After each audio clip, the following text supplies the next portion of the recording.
Today we're going to go over how to make some stone terrain for your tabletop gaming. Now this is a pretty easy process. The real trick of this is making a lot of different pieces following this same sort of style to produce an entire table worth. That way you give the illusion of a full world landscape. What we're going to do here is just take our utility knife and just start hacking and chopping away at our foam pieces. You're going to shape this however you like. I like to have various different sizes. You want to get away from having too many square edges so that it looks more like a natural stone rock face. So we'll just keep kind of experimenting and just cutting along as we go.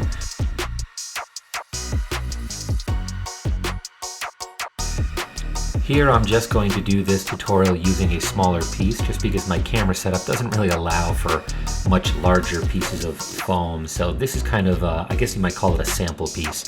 But normally what I would do is have very large pieces that I would make available on the entire table.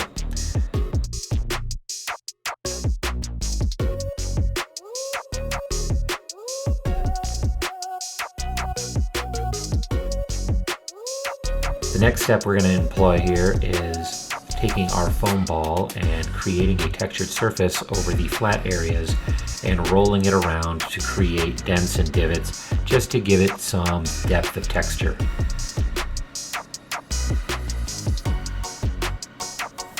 Per usual, I like to seal my foam pieces with a mixture of Mod Podge and black paint.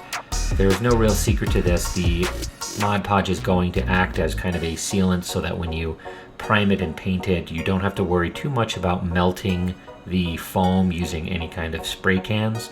So it also gives you a nice base coat in black, which is often one of the primary base colors that I like to work with when I am working on my terrain.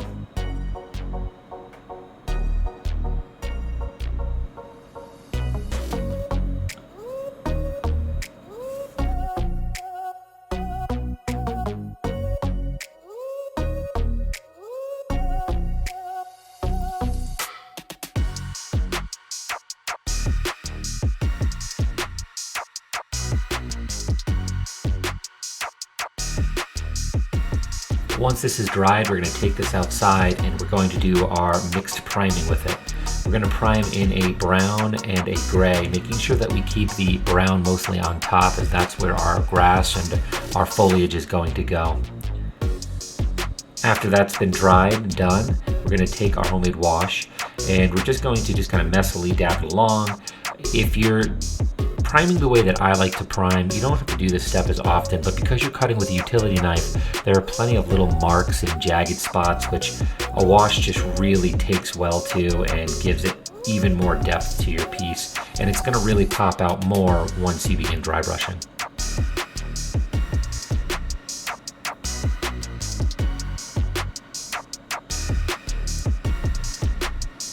Once your washes have dried, we're going to begin the dry brushing phase. And to do this, I like to take two colors, an off-white, in this case an antique white, and a khaki, and I mix them together so that I'm more on the antique white side. I am going to dry brush over the entire piece very aggressively. So make sure you get as much paint off as you can on a paper towel, and then just go to town around the edges of this. And you can see here, it's really picking out all of those details. Fortunately, using utility blade causes very sharp edges, which catch very nicely. Even on the top where we've taken our foam roller, it takes very nicely to dry brushing. And this is probably my favorite part of doing most terrain is the basing. I'm going to take a Mod Podge here and again an assortment of all of the various basing materials that I have, and I'll have a nice picture of those here at the end of all of the pieces that I used. And we're just going to start attaching them to the top. You don't want to cover the entire top. You want there to be a transition from the edge of the stone into the brown muddy texture going into the grass and foliage. Here I'm using a brighter green static grass, and I am filling in lightly with some of the burnt static grass so that we have a nice fine mixture. After tamping it off a little bit, I'm going to add a little bit more Mod Podge so I can add some more focused areas of grass. I'm going to use the burnt grass again just to make some piles. And you don't want to go over heavy with it, but you do want there to be some patchy areas of grass. Again, you're just trying to make this look as natural as possible. Now you could technically stop here because you're making stackable terrain, so you could have other pieces that sit flush on top of it without having to worry about rocks or plants or other things being underneath it where it won't be able to sit on top of it. Because this is a topper piece that will sit on top of a much larger piece of foam eventually, I want to go ahead and add a little bit more depth. So I'm going to show you how to do that here. Taking some of my various different tufts of grass that I have, I'm just going to kind of dab a little bit of Mod Podge on the bottom and then glue them around the piece anywhere that really looks like it's natural. I'm going to try to stay away from the center of this piece because I want to be able to add smaller elements of scatter terrain on top to make this even more modular at my table. To add a little bit of color, we're going to add some flowers that we have. I'm putting on some blue and purple flowers just to give it a little bit of more, I don't know, verdant life to it.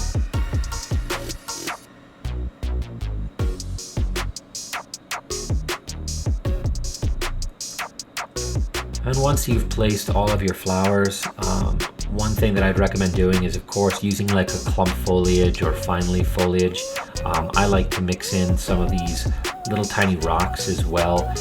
You can just get a handful of these outside. Just make sure they're small and they're not too worn and rounded around the edges.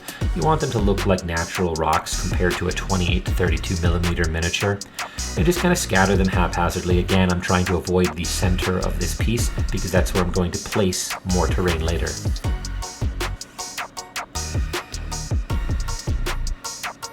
I also picked up these cool little bits of foliage from Green Stuff World that stand up on edge, and I've used them in a previous video, and they're basically like reeds that have little bits of flowers at the top. And again, I'm just trying to add more variety. The more basic material that you can add into your piece, the more wild it's going to look, and it will have more of a chaotic, wild, natural appearance to it.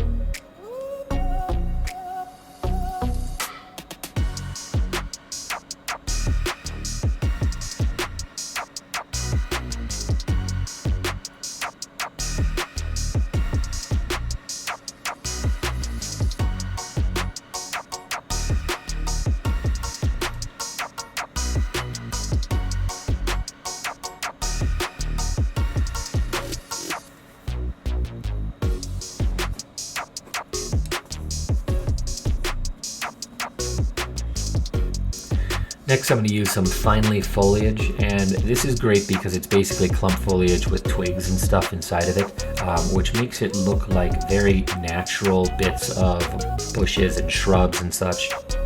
So I'm going to just place a little bit of that around the piece as well.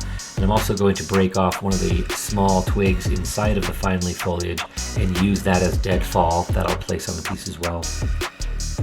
Don't worry too much if you overdo the Mod Podge or you put it on the wrong side.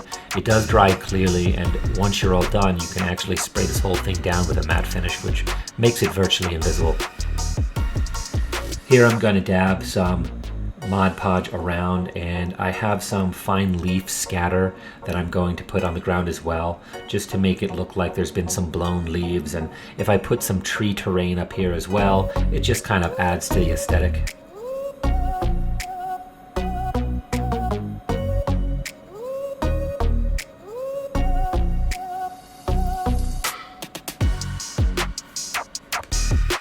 And there you have it. Once it's all done, I've got space in the middle where I can put one of my other pre-made trees and some of my other scatter terrain that I have. And it just works very well on the table for a modular tabletop set. If you make a lot of pieces of this, there's just no end to the assortment of setups that you can do for an outdoor rocky space. You can use it as it is, you can add different types of trees, you can change seasons. I'm using some of my Games Workshop terrain on top of this as well, just to add in some variety and show you there's just really no end to the modular capabilities of pieces like this. If you decide to produce several pieces of this to fill up your entire table, you're going to have an incredible landscape for your tabletop gaming, and it's really going to leave a positive impression on your players. This is something, again, that's extremely easy to do. It's just a matter of getting it down and then replicating the process until you're happy with the final results. Thank you guys again so much for watching my video. If you really like what I'm doing here, let me know in the comments down below. Be sure to like, subscribe, and share this out, as it really helps my content reach a broader audience. And of course, I always love hearing feedback from folks. If there's things that you'd like me to try or questions that you have, let me know. I'd be happy to hear it. In the next video, what I think I'll do is I'll show off the entire playset that I build around this particular model, just to show you what it looks like and what we're capable of, and I'll have that available for you guys sometime this next weekend. Until next time, thank you again for watching, and happy crafting.